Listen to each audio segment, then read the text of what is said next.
سورہ اعراف کے دوسرے رکوع میں قصہ آدم و ابلیس قرآن حکیم میں دوسری مرتبہ بیان ہو رہا ہے۔ اس سے پہلے یہ سورہ بقرہ میں اس کے چوتھے رکوع میں آ چکا ہے۔ البتہ آپ دیکھیں گے کہ اگرچہ یہ قصہ جو ہے قرآن مجید میں 7 مرتبہ آیا ہے، 6 مرتبہ مکی صورتوں میں اور 1 مرتبہ مدنی صورت میں، لیکن یہ کہ ہر جگہ کوئی نہ کوئی بات نئی ہے،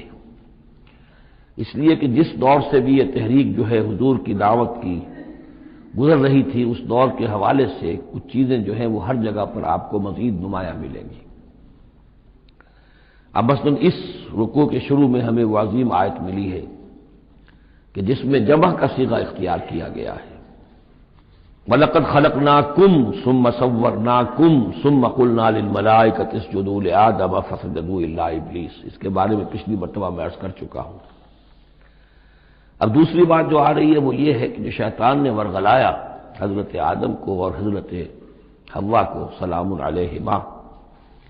کہ جس درخت کا پھل کھانے سے اللہ تعالیٰ نے انہیں روک دیا تھا، کسی طریقے سے ورغلا کر انہیں اس درخت کا پھل کھانے پر آمادہ کر لیا۔ اس کے لیے لفظ آیا فوسوس لہما۔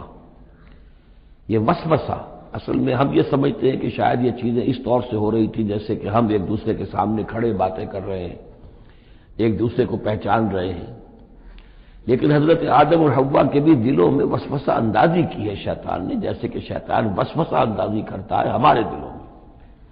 یہ مکالمے اس طرح کے نہیں ہے کہ وہ ایک ہی محفل میں کھڑے ہوئے، عام طور پر سورہ بقرہ کے چوتھے رکوع میں بھی اور دوسرے مقامات پر بھی ہمارا تصور کچھ اور رہتا ہے، لیکن یہاں وہ پردے حالی ہیں۔ ابلیس جو ہے وہ یقیناً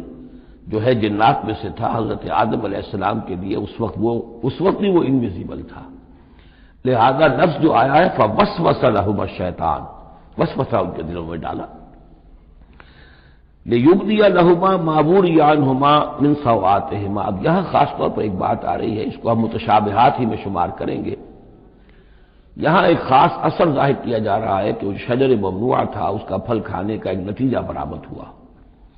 اور وہ یہ ہوا کہ حضرت آدم اور حوا پر ان کی شرمگاہیں جو ہیں وہ نمایاں ہو گئیں۔ یا تو ایسا ہے کہ پہلے انہیں شعور نہیں تھا، اب شعور پیدا ہو گیا، یا یہ کہ انہیں کوئی خاص لباس جنت کا حلہ اللہ تعالیٰ نے عطا کیا ہوا تھا، وہ لباس اتر گیا اس درخت کا پھل کھانے کے نتیجے میں۔ یہ چیزیں ایسی ہیں کہ جس سے یقیناً بہت سے لوگوں کو کچھ قیاس آرائیوں کا موقع ملا ہے۔ بعض لوگوں کے نزدیک یہ نیکی اور بدی کی تمیز کا درخت ہے اصل میں، کہ جس کو کھاتے ہی نیکی اور بدی کی تمیز پیدا ہو جاتی ہے۔ بعض حضرات کا خیال یہ ہے کہ یہ اصل میں پہلا سیکشول ایکٹ ہے آدم اور حوا کے مابین، جس کو اس سے تعبیر کیا گیا ہے۔ یہ مختلف آراء ہیں، مختلف جو ہیں اس میں قیاسات ہیں، لیکن صحیح بات شکل یہی ہے کہ اس کے ضمن میں ابھی ہمیں اس کو متشابہات ہی کے دائرے میں رکھ کر اور اس کے بارے میں کوئی قطعی اور حقیقی اور یقینی رائے جو ہے قائم کرنے کی کوشش نہیں کرنی چاہیے، تاکہ کہیں اور معلومات جو ہیں ہماری سائنس کے ذریعے سے اکتشافات اور معلومات کا دائرہ اور وسیع ہو جائے تو اس سے ہم پہنچ جائیں اس کی کنہ تک کہ وہ درخت کون سا تھا۔ لیکن یہاں ظاہر کیا گیا ہے کہ شیطان نے جو وسوسہ اندازی کی ان کے دلوں میں وہ یہ تھی، فوسوس لهما الشیطان لیبدی لهما ما وري عنهما من سوآتهما وقال ما نهاكما ربكما عن هذه الشجرة، اور اس نے کہا، یہ وسوسہ اندازی کی کہ نہیں روکا ہے آپ دونوں کو آپ کے رب نے اس درخت سے، الا ان تکونا ملکین، مگر یہ کہ کہیں آپ نہ ہو جائیں فرشتے نہ بن جائیں، او تکونا من الخالدین، یا ہو جائیں آپ ہمیشہ رہنے والے۔ اب اس میں سیدھی سی بات یہ ہے کہ فرشتوں کو تو جھکایا گیا حضرت آدم کے سامنے، تو فرشتہ بن جانا کون سی بہت بڑی بات تھی، لیکن یہ کہ انسان بسا اوقات اپنی اصل حقیقت کو، اصل مقام کو بھول جاتا ہے، نسیان ہو جاتا ہے، اور یہ بات گویا کہ شیطان کے وسوسہ اندازی سے ان کے ذہن میں پیدا ہوئی، یا یہ کہ آپ ہمیشہ رہیں اور آپ پر موت طاری نہ ہو۔